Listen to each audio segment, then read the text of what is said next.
പ്രവാചകൻ്റെ കൊച്ചു സുന്ദരി. ആരായിരിക്കും അത്? മഹദി ആയിഷ ബീവി തന്നെ. പ്രവാചക പത്നിമാരിൽ ഏക കന്യക മഹദി മാത്രമാണ്. അള്ളാഹുവിൻ്റെ റസൂൽ തൻ്റെ പ്രിയപ്പെട്ട പത്നി ആയിഷ ബീവിയെ വിളിച്ചിരുന്ന ഒരു പേരുണ്ട്. തങ്ങൾ മാത്രമേ ആ പേരിട്ട് വിളിക്കാറുള്ളൂ. അത് ഹുമൈറ എന്ന പേരാണ്. എന്താണ് അതിൻ്റെ അർത്ഥം എന്നറിയോ?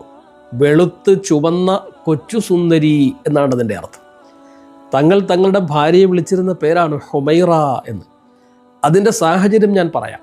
ഒരിക്കൽ മസ്ജിദുൻ നബവിയുടെ മുറ്റത്ത് കുറച്ച് നീഗ്രോ കുട്ടികൾ ആയോധന കല അഭ്യസിക്കുകയായിരുന്നു. അള്ളാഹുവിൻ്റെ റസൂൽ ഭാര്യ ആയിഷ ബീവിയോട് ചോദിച്ചു, യാ ഹുമൈറ, ഓ ചുവന്ന് തുടുത്തവളെ, അതുഹിബ്ബീന അൻ തന്ദുരി ഇലൈഹിം, നിനക്ക് ആ കുട്ടികളുടെ കളി കാണണമെന്നുണ്ടോ? അള്ളാഹുവിൻ്റെ റസൂലിൻ്റെ ഈ ചോദ്യം കേട്ട് വളരെ സന്തോഷത്തോടെ ആയിഷ ബീവി പ്രവാചകൻ്റെ ചാരത്തേക്ക് വന്നു. ഫഖാമ ബിൽ ബാബ്. അപ്പോൾ അള്ളാഹുവിൻ്റെ റസൂൽ വാതിൽ പടിയിൽ നിൽക്കുകയാണ്. വജിഅ്തുഹു ഫവദഅ്തു ദഖനി അലാ ആതിഖിഹി വഅസ്നത്തു വജ്ഹി ഇലാ ഖദ്ദിഹി.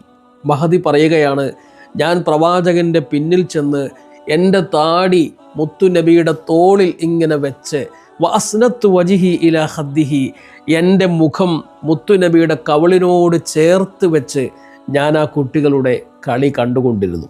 കുറേ കഴിഞ്ഞപ്പോൾ അള്ളാഹുവിൻ്റെ റസൂൽ എന്നോട് ചോദിച്ചു, ഹസ്ബുക്കി, പോരെ പോരെ? ഞാൻ പറഞ്ഞു, പോരാ, അല്ലാ തഅജൽ യാ റസൂലുള്ളാഹ്, ധൃതി വെക്കല്ലേ നബിയെ, എന്താണിത്, ധൃതി വെക്കല്ലേ. കുറേ സമയം കൂടി എനിക്ക് വേണ്ടി പ്രവാചകൻ അവിടെ ക്ഷമയോടെ കാത്തിരുന്നു.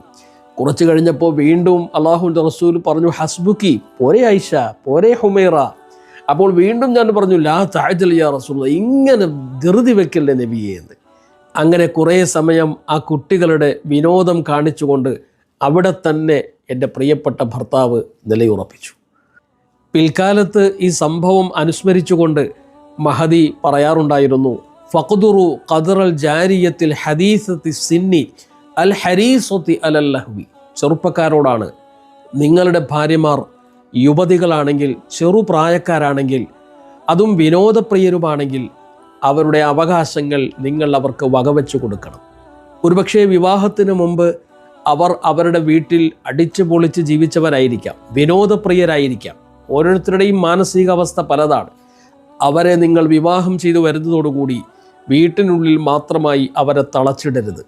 ശറഇന് വിരുദ്ധമല്ലാത്ത കാര്യങ്ങൾ അവർക്ക് അനുവദിച്ചു കൊടുക്കുകയും അവരുടെ മാനസികമായ നിലവാരത്തിലേക്ക് ഇറങ്ങി വരികയും ചെയ്യണം. എൻ്റെ പ്രിയപ്പെട്ട ഭർത്താവ് അങ്ങനെയായിരുന്നു എന്ന്.